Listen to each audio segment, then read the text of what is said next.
Buonasera a tutti, benvenuti a questa nuova puntata di Pillole di benessere e bellessere. Come vedete ormai, insomma, qui con me sia Francesca Magro, ciao Francesca. Ciao Serena e benvenuti a tutti. E Simone Torzi, ciao Simone. Ciao Serena, ciao a tutti. Allora, l'altra volta vi avevamo lasciato con l'argomento che riguardava il nostro campo energetico. Io direi oggi di andare a concludere un po' questo argomento, pur insomma come avevamo anticipato l'altra volta è un argomento vastissimo, però insomma vogliamo andare a concluderlo e ovviamente io anticipo già che se c'è qualcuno che vuole approfondire ulteriormente, ha delle domande o ha delle considerazioni, le può mettere tranquillamente nei commenti. Quindi io lascio come sempre la parola a Francesca, a te Francesca, proprio per introdurre questo nuovo argomento, nuovo nel senso la continuazione dell'argomento dell'altra volta, ma ovviamente parleremo anche di altre cose. Grazie Serena, io ti chiedo già di condividere la slide, quella con l'immaginina dei chakra in un certo senso. E perché dico questo? Perché la scorsa volta abbiamo parlato di campo elettromagnetico, abbiamo visto insieme, per chi ci ha seguito, come cambia il campo elettromagnetico e vitale della persona come sagoma una volta che si beve un solo bicchiere di acqua strutturata, perché abbiamo sempre parlato di un bicchiere di acqua, ma quello sono evidenze scientifiche dell'acqua strutturata. Adesso, oggi, andiamo a concludere l'argomento, come anticipava giustamente Serena, dell'energia, di come cambia l'energia, anche parlando di chakra, perché i chakra comunque, per chi conosce l'argomento, sono comunque in ogni caso dei punti di riferimento energetici del nostro organismo che ci fanno capire se siamo allineati in un certo senso, se siamo in equilibrio. E sono molto suscettibili anche al nostro livello di energia psicologica, emotiva e quindi sono una buona cartina a tornasole. In questo test che potete vedere che è stato fatto, infatti, vedete delle palline rosse in trasparenza, tipo quella del settimo chakra, che è molto spostata, grazie Serena, rispetto all'allineamento corporeo. Questo è un test che è stato fatto anche grazie ai macchinari di cui vi abbiamo parlato la scorsa volta con Simone, perché a noi piace testare, vedere le differenze, siamo persone curiose. Simone in particolare vuole saperne di più, vuole testare in prima persona, prima di parlarne o prima di proporlo. E quindi vedete, ad esempio, proprio col settimo chakra, come cambia il livello di energia e di allineamento, possiamo proprio definire allineamento, del chakra bevendo dell'acqua strutturata. Quindi vedete che va tutto a riequilibrarsi. Se avete visto la scorsa puntata, capite meglio anche cosa intendiamo come completezza, come riequilibrio, come simmetria, come allineamento. E questo ci fa vedere, insomma, a livello energetico cosa può fare un semplice bicchiere d'acqua. Questo perché? Perché il nostro corpo è un organismo, un sistema perfetto e tende sempre e comunque all'autoguarigione. Quindi il nostro organismo, il nostro corpo tenderà sempre a mantenere il migliore livello energetico possibile, se noi gli diamo la possibilità di farlo, se noi gli diamo gli strumenti per farlo.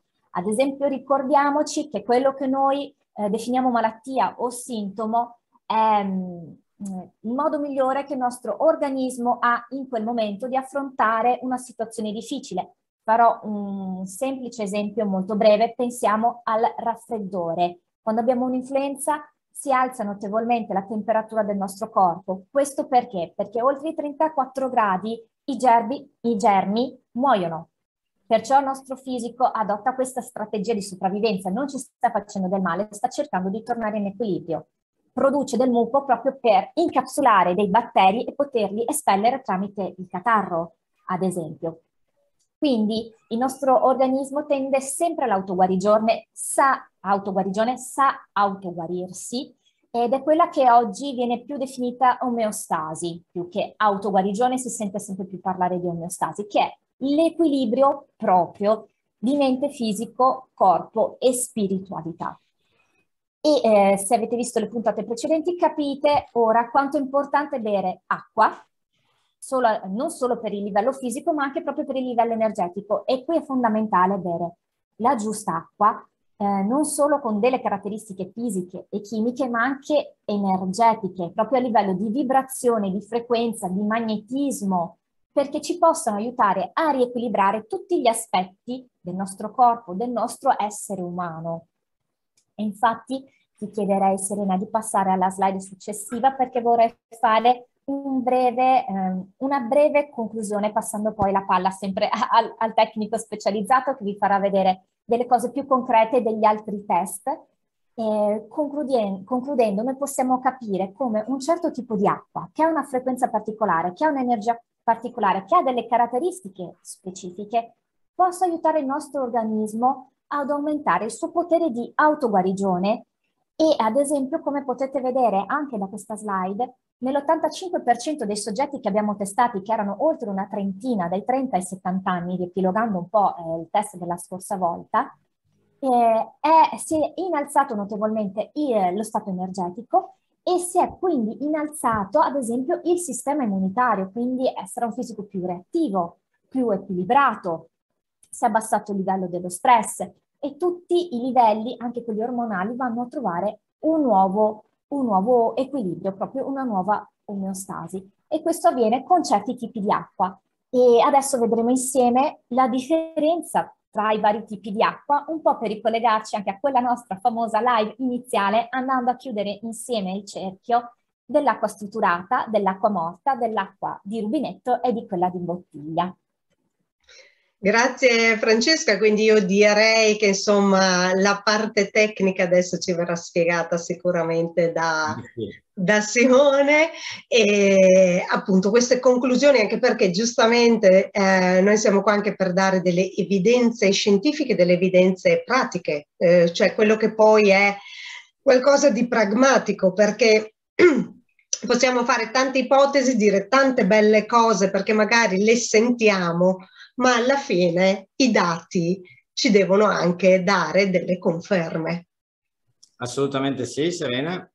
E se adesso mi supporti ancora con le slide successive, così spieghiamo il test, perché poi a un certo punto cosa è successo? Ci siamo chiesti, ok, quest'acqua, l'acqua del Biovital fa la differenza e di conseguenza capiamo perché lo fa. Cioè l'energia dell'acqua si può misurare, l'energia di un alimento si può misurare? La risposta è sì, perché questa macchina può fare tutto ciò. Quindi in questo caso cosa abbiamo preso? Abbiamo preso dell'acqua, quella il segnato in rosso è l'acqua in bottiglia, quindi abbiamo comprato dell'acqua in bottiglia al supermercato. L'abbiamo messa in un contenitore e poi abbiamo misurato l'energia, quindi quanta frequenza. Adesso qui, per chi conosce gli argomenti, si può parlare di Bovis, di Angstrom, no? Energie che si possono misurare anche, diciamo, in modo casalingo. Questa macchina ha più caratteristiche, come dire, di evidenze scientifiche. In ogni caso anche quello ha un senso ed è comunque poi si parametra con questi. Quindi benissimo per chi ragiona in termini di Bovis, anche se magari questo dà più un'identità anche, come dicevi tu, pragmatica, chiara, no? Quindi, scusami Simone, però anche chi magari utilizza a casa delle strumentazioni, come può essere per esempio un pendolino o altro, beh, dà delle indicazioni, come dici tu. Poi magari se vogliamo di dati scientifici, magari lo facciamo con delle strumentazioni ben specifiche, però come dicevi tu poco fa, in realtà poi magari possono dare anche dei dati tra virgolette diversi, ma se l'energia si eleva in un caso si eleva anche nell'altro. Assolutamente questo sì. È il concetto ovviamente che è importantissimo per noi. Perfetto. Quindi qui abbiamo questa unità di misura che ci dice che l'acqua in bottiglia ha questa energia, questo campo magnetico misurabile. E ricordiamo quello che ho spiegato all'inizio di come funziona la macchina, e poi abbiamo misurato in confronto, quindi nell'immediato appena abbiamo fatto queste misurazioni, quindi l'acqua del Biovital era appena uscita e abbiamo misurato, e come vedete è estremamente più alta, che poi viene identificato anche, vai successivamente, Serena, viene identificato anche nel momento in cui le misuri con altri, fai altri confronti. Allora, qui invece abbiamo l'acqua, quindi abbiamo ripetuto l'esperimento, abbiamo sempre acqua della bottiglia, Poi acqua del rubinetto, guardate il caso, guardate la particolarità, l'acqua del rubinetto ha più energia dell'acqua in bottiglia, questo evidentemente è per una logica semplice dove l'acqua della bottiglia rimane ferma parecchio tempo. Quindi chiaramente anche quell'acqua di quella marca, di quella bottiglia, fatto appena era stata prelevata dalla sorgente, avrebbe senz'altro una carica magnetica, un'energia diversa, più alta, no? Tuttavia poi l'acqua del Biovital, che significa avere un'acqua costantemente a casa in ogni momento, aprendo il rubinetto e facendolo uscire dal Biovital e berla, quindi sempre e ovunque, abbiamo una carica, come vedete, estremamente più alta. E quindi attraverso questo confronto acqua in bottiglia, acqua del rubinetto, acqua Biovital. Poi successivamente questo identifica la differenza, come vedete è estremamente, è molto diverso, c'è una distanza elevata che in termini di ciò che poi fa l'acqua, come abbiamo detto prima, è chiaro che è evidente. Vai. Poi c'è un'altra spiegazione importante, esatto, eccola qui, perché prima l'abbiamo fatto nell'immediato e poi l'abbiamo fatta dopo un po' di tempo per capire cosa succedeva all'acqua del Biovital, perché alla luce del fatto che quando è in natura, grazie al campo magnetico a movimento, ha un suo campo energetico, ha un suo magnetismo, nel momento in cui poi esce dal Biovital io glielo ripristino, ma poi quanto mi dura l'acqua del Biovital, cioè quella che abbiamo qui nelle bottiglie, come ce l'ho io, no? Per quanto tempo rimane così? Allora, ecco, questo lo identifica, il punto qual è? Dando una spiegazione estremamente semplice. L'acqua del rubinetto è qui, esce dal Biovital qui, tornerà qui, ok? In quanto tempo? Le prime 24 ore abbiamo una carica che entro le 24 ore che rimane circa il 50-60% direi, ok? Quindi bene. Secondo giorno, se la lasciamo in questa bottiglia, si stabilizza dal 50 al 40%, quindi sempre bene. Dal terzo giorno in poi, fino al quinto giorno, la discesa è repentina e torna come prima. Quindi questo è importante saperlo, quindi quando si ha il Biovital in casa, se si è in casa beviamola direttamente dal Biovital, quando poi si va in giro, insomma, si sa che ha questi tempi e sfruttiamola per quello che è. Chiaramente comunque anche se poi sono passati 3 giorni, comunque ho un'acqua buona, e questo è importante dire, non è che devo buttarla via, perché altrimenti quando bevo l'acqua della bottiglia dovevo buttare via continuamente quelle bottiglie. Quindi ecco, questo è un po' il punto. Quindi, no, ma questo è importantissimo perché a volte ti chiedono, ok, però per quanto dura? Perché magari uno dice, ok, non sto lì tutte le volte a riempirmi, che ne so, la caraffa da mettere in tavola perché magari, insomma, famiglia, cioè non è che ognuno poi si alza da tavola, va a prendersi l'acqua. Oppure adesso in estate, Simone, non so, dimmi tu eventualmente se può essere corretto, che la mettiamo anche in frigo magari per berla un pochino più fresca, non so se sia il caso magari. Sì, certo, ecco. Assolutamente sì, anche se qui Francesca ci bacchetterebbe che acqua fredda non va bene, quindi... Io sono d'accordo, io bevo acqua calda e acqua a temperatura ambiente, però insomma giustamente mi metto anche nei panni di chi non ci riesce, pur essendo insomma, però ecco tante volte magari, ecco, esatto, tante volte si dice vabbè riempio le bottiglie e le lascio in frigo nel frattempo, oppure sai, non si sa mai, riempio una bottiglia, magari mettendola anche sulla bottiglia di vetro, una caraffa di vetro, eccetera, e la lascio lì, non si sa mai che arrivi qualcuno a trovarmi che preferisce l'acqua fresca, almeno sappiamo che non lasciatela lì per una settimana, ecco, questo è un po' il concetto che volevo magari trasmettere ai nostri amici.